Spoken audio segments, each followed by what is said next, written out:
I will talk about how can you figure out the solution or know how you can do that on your Truecaller app.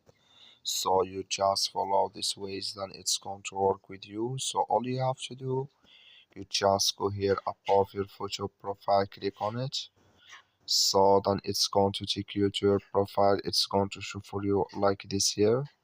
Then all you have to do now, you just go above this sign, click on it. So then it's going to take you to next here. It's going to show for you like this. You click here on privacy center, you just click on it here.